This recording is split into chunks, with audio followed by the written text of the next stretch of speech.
Now we will talk about survival rules. Why this is important? Because this is kind of like, there are not mistakes. There are things that I learned from different people, myself in some cases, that help in general. I was lucky enough that some of them, they didn't happen to me, but I think it will help to everyone. There are many, and each season we will give more of these based on the maturity of the journey where you are. I want to start with idea validation. Many people make this mistake, especially when you're starting in school or you're young or you're in the same company. You have 4 friends. The 4 friends, they want to start a company. The 4 of them, they like Star Wars. The 4 of them, they like The Lord of the Rings. The 4 of them, they have the same idea. Just picture this. If one of them, they have an idea, the other 3, most likely they will say, yes, it's a great idea. Let's build it. And then when you spend all the time building it, you realize that nobody will use, not even your mom, that tool. That's kind of like a very common thing that happens. That's why when I said idea validation, you need to understand like, hey, okay, we want to do software for grandmas. Then you need to start interviewing grandmas to make sure that the idea makes sense. You need to fall in love with the problem always, which means that you will have a solution or different solutions. If you fall in love with the problem, whatever solution you can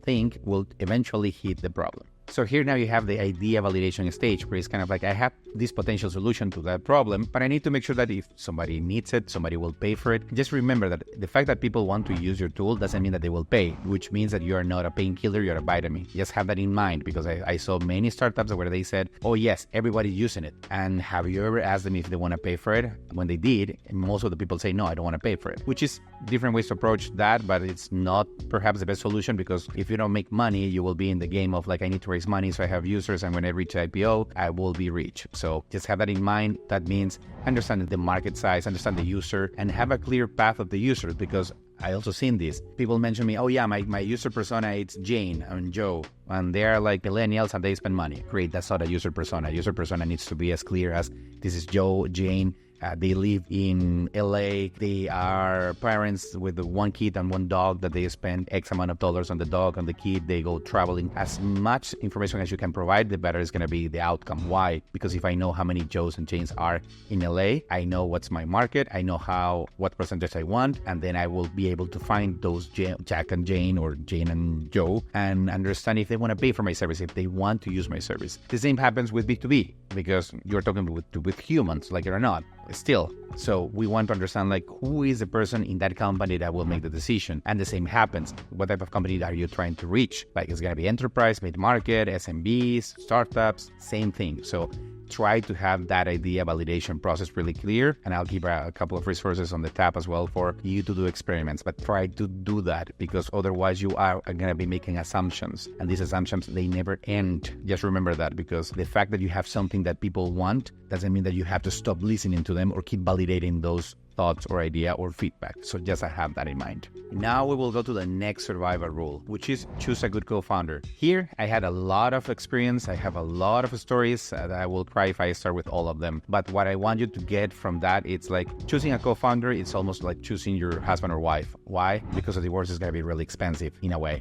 What this means, I saw a lot of hackathons, programs where they match you with your co-founder and then suddenly you start building a company. Sometimes it might happen. It's almost like Tinder. You might get lucky, but in most of the cases, it doesn't. What this means, choosing a co-founder, as I mentioned, is really important, because you're going to be a journey of like 10 years minimum. And you have good cases where people like they match and they're perfect. But in most cases, you need to understand what are you looking for. What this means, if you're an engineer and you have no sales skills, you need to find somebody who will complement you. The same way, if you're an excellent sales guy, you need to build something. And if you don't have that knowledge or a partner, you will be only talking. So that's why choosing a co-founder is so important, because in a way you need to know this person, and not as a friend, meaning like, do they share the same values, the same purpose? So that's why when we're choosing a co-founder, we need to understand beliefs, purpose, even exit strategy, even when it's too early to talk about that. Why? Because I'll tell you some stories. Let's picture that 2 people, they love the idea, they want to build a company, and they never talk about what will happen if somebody approach and try to acquire the business. And one of them is happy with $5 million, and the other one is like, no, I want to build something at least 50 million. Of course, at the beginning, you don't care because you're starting, you have no revenue, and then you start moving along the journey. You make your first million, check,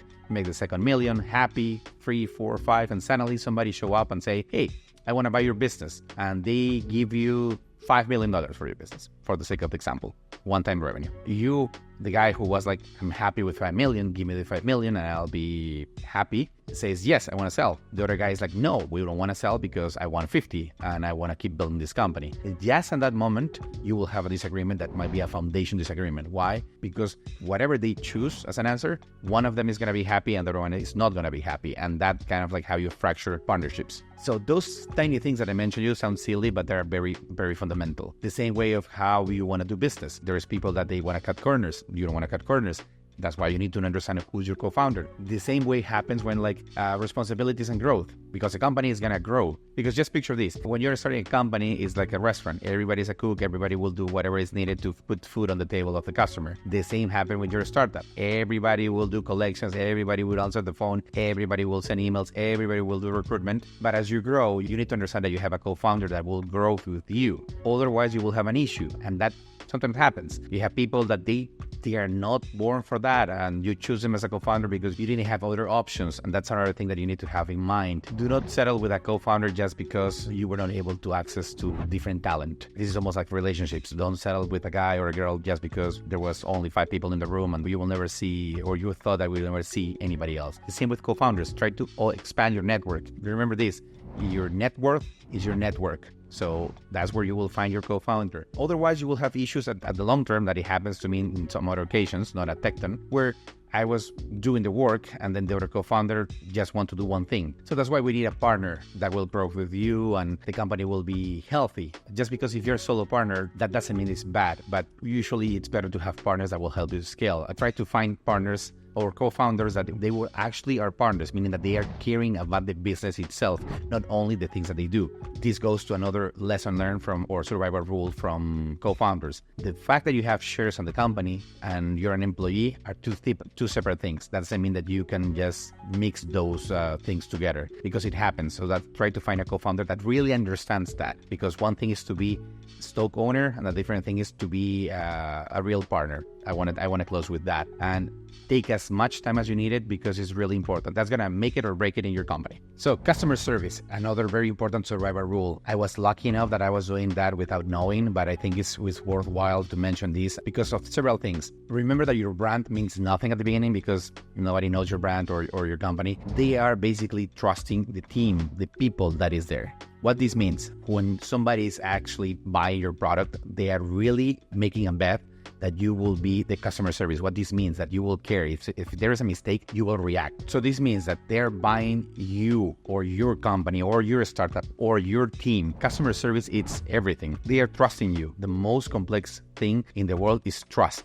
somebody or something. They're doing that. What this means that they know that you will make mistakes. Everybody make mistakes, specifically at the beginning of the company, because you're young. It's not the problem that affect them, it's the way that you react to the problem that will be affecting. And that's for me customer service. When you have a mistake, you need to face it, be prepared, and understand the consequences. Or in some cases, hey, I know that there was a mistake, but I know how to fix it. Just give me 3 hours. And actually, that's something that happens to me very often, because that's why the clients loved us, because we were not like any other provider. We were able to understand that we made a mistake, but immediately we fix it, and we try to make corrections in general in the process to explain them that will never happen again. Actually, that was the key secret sauce at the beginning, because people were like, okay, I will recommend you to other companies because you were the only provider that when you make a mistake, you do not disappear. Have in mind that customer service, it's everything. And this could be detailed in different ways. Like when you have an issue, you will reply the email really fast. I'm not saying that you reply emails at 3 a.m. in the morning. I used to do it, not because I was solving the issue. I was acknowledging that I read the email and I will need an hour a day to solve it. Those tiny things